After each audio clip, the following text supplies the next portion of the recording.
guys, welcome back to my channel. For those of you guys who are new to this channel, my name is Zanele. If you haven't subscribed, press that subscribe button below. So I'm in transit. I'm traveling between Joburg and Cape Town. You guys know that I tend to travel to Cape Town now and again because I've got some commitments there. And actually what I wanted to do is really just do a quick video in transit because I know a lot of them are very formal, very structured, very sit down, where I speak a lot around engineering, around career development. I know there are tips and also best practices that I share just to help you guys, especially those of you guys who are writing your GCC exams, those of you guys that are pursuing your PR Eng, and also for those of you guys that are looking to really grow within your careers. We have been tackling and unpacking the OSH Act and looking at the different aspects of the Occupational Health and Safety Act as well as the different regulations. And one of the things that actually hit me, and it's something that a lot of us have been talking about of late, is around mental well-being. And I know as a lot of us are growing on our leadership journey, a lot of us are looking to progress. Things are getting a lot faster, things are high-paced, there's a lot of pressure, jobs are getting bigger, and day in and day out, there's an exceedingly greater amount of demand that's placed on a lot of us. Whether you're in engineering, it's regardless of which function or sector you're in, things are getting quicker. Some of us who have mundane and repetitive and monotonous roles are quickly having to learn how to digitize and automate, and are quickly having to learn new skills. It's important that we keep with the times. But over and above that, things won't get easier per se. Yes, they'll get quicker, there'll be simpler ways of doing things, but what will happen is the pace of execution will be faster, the workload and the rate in which we need to churn information in, and whether it's through a value chain, churn raw material in and process it out and have something of value, will get exceedingly faster. It's important that you always remember your center and your grounding. It's important that you stay in touch with yourself and make sure that you take care of, number one, yourself first. There's an analogy that I like to share with a lot of guys and with my team as well. And fittingly so, I'm at the airport, but when you get on a flight and they do the safety protocol, they actually ask you to take care of yourself first. How? And that if any pressure is lost and the oxygen masks drop down, that you actually take one and put one on yourself first. Why is that? Because actually, if you don't take care of yourself first, there's no way that you can take care of anyone else that's around you.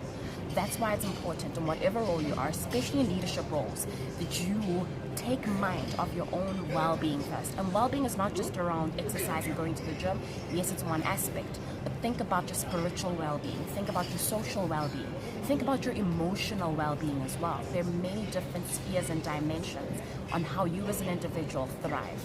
So when you're feeling that you're not grounded, you're not at your best, you're not sleeping enough, think about the different things that you need to cut down on so you can reground and find your center, so you can, number one, emotionally be stable. Know that you're doing things that are fulfilling you, that are in line with your purpose. Socially, you need to keep relationships, whether it's close family or with friends. Don't isolate yourself because you're pursuing success and you're pursuing to do well, whereas at the end of the day, all that glory, all that celebration, you actually have no one else around you to celebrate with. So make sure that you take care of your social well-being as well. Yes, physical well-being is important. I'm not one to talk because I know I haven't been doing well with that, but make sure that whether you get a chance, whether it's 5-10 minutes, take a walk. If you do have the luxury of going to a gym, then attend the gym. If you can spend some time with your family, with your friends, outdoors, then do so. There's something new that I'm looking to try, and that's when I have meetings, actually have them in the factory, walking the grounds, or have them outside as opposed to in a meeting room. That way, not only do you not get distracted and get mundane and bored, within a boardroom, but you get to engage.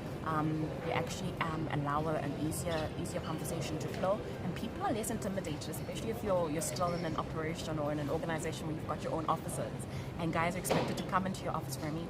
So it does make it a lot easier when you can walk outdoors and actually have that freedom and have boundaries down so you guys can engage openly.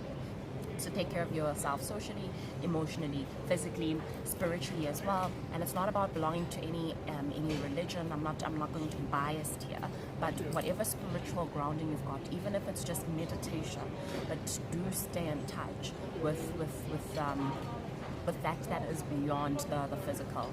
Whether you believe in religion, whether you believe in sciences, whether you believe in astrology, even if you don't believe in any higher being, try and find some grounding within yourself beyond the flesh. ultimately, I think it's important that we do take care of ourselves. Mental well-being is one of the quickly creeping up causes of death. And anxiety is a source and a form of knowing that you're not actually well-grounded, especially not mentally. It is a disease that can attack you slowly but surely. But it's not only about you making sure that you tell yourself that you're fine, but taking care of all the dimensions and spheres that aren't okay in your life. So ultimately, I can go on and on about this topic. I really just wanted to touch base, make sure that you guys are doing okay. If you haven't subscribed to the channel, press the subscribe button. Leave comments below and let me know what content you'd like me to share more of. What is it that you guys think will be more beneficial? I've seen guys that want to see more content on the Occupational Health and Safety Act. There are guys that are wanting me to unpack a lot more on the differences between the B-Eng versus the M-Eng, and also guys that actually want to see detail on different types of valves, different types of gears, different types of bearings, different types of pumps. So I'm happy to do all of that, but do bear in mind that it will be there is a bit of a series. There is somewhat of a lead time between one video to the next, so you may need to wait a bit before that one gets uploaded. Thank you so much for those of you guys that continue to engage and contribute. Congratulations to you guys that are passing your GCC exams, and those of you guys that are growing in your careers. At the end of the day, this is just to ensure that I share as much knowledge as possible. I'm learning through the experience as well, and if just one individual can benefit from this channel, then I am way more beyond fulfilled, basically.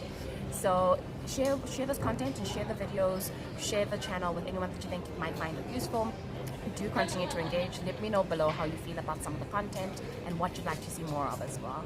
If you haven't subscribed, press that subscribe button below. We're so close to 1,000 subscribers. I'm really excited. I'm looking forward to us growing together in the future. So, like I always say, remember to live your best life, learn as you grow, and leave the change sharp.